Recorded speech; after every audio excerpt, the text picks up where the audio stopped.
Sir, இன்னைக்கு காலையில எடப்பாடி பழனிசாமி அவர் சொல்லியிருக்காரு, தமிழகத்தை பொறுத்தளவு அதிமுக தலைமையில் கூட்டணி இருந்தாலும் ஆட்சியில பாஜக பங்கு இல்லைன்னு தெளிவா சொல்லியிருக்காரு. உங்களுடைய கருத்து?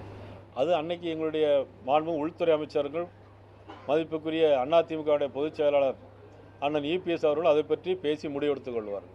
இல்லை, அன்றைய உள்துறை அமைச்சர் சொல்லும்போது மிக தெளிவாக தமிழகத்தில் கூட்டணி ஆட்சி அமையும் என்று சொன்னார்.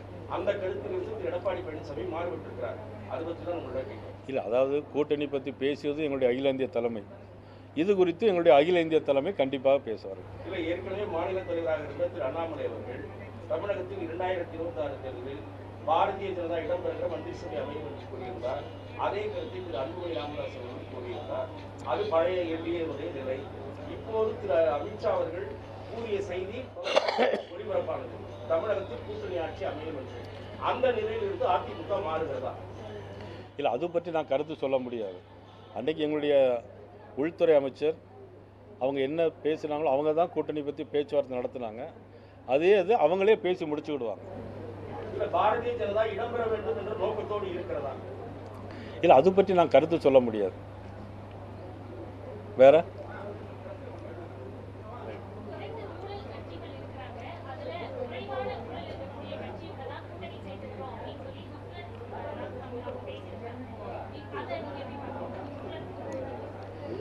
அதாவது இப்போ நாட்டில் எதிர்நோக்கியுடைய பிரச்சனை என்னென்னா, இப்போ சட்ட ஒழுங்கு பிரச்சனை, பெண்களுக்கு எதிராக இழைக்கப்படுகிற கொடுமைகள்.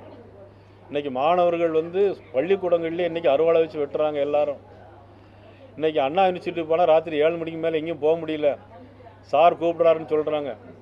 இந்த சார் கூப்பிட்ற வேலையெல்லாம் நிப்பாட்ட வேண்டியிருக்கு. தமிழ்நாட்டில் சட்ட ஒழுங்கை சரி பண்ண வேண்டியிருக்கு. மக்களுக்கு எதிரான இந்த ஆட்சி வேண்டுமா வேண்டாமாங்கிறத வேண்டாம் அப்படிங்கிற தீர்மானத்தில் நாங்கள் இன்றைக்கி தேசிய ஜனநாயக கூட்டணியில் எங்களுடைய உள்துறை அமைச்சர் அவர்கள் இதற்கான ஏற்பாட்டை செய்திருக்கிறார்கள். அவர் புயலாக இருப்பார், நான் தென்றலாக இருப்பேன்.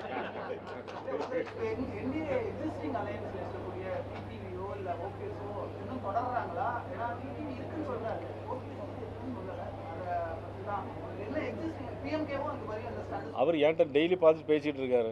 அண்ணன் ஓபிஎஸ் அவர்கள் நேற்று அசம்பிளி நாங்கள் டெய்லி திருமதி வானதி சின்ன உட்காந்து எல்லாருமே உட்காந்து பேசிக்கிட்டு தான் இருக்கோம்.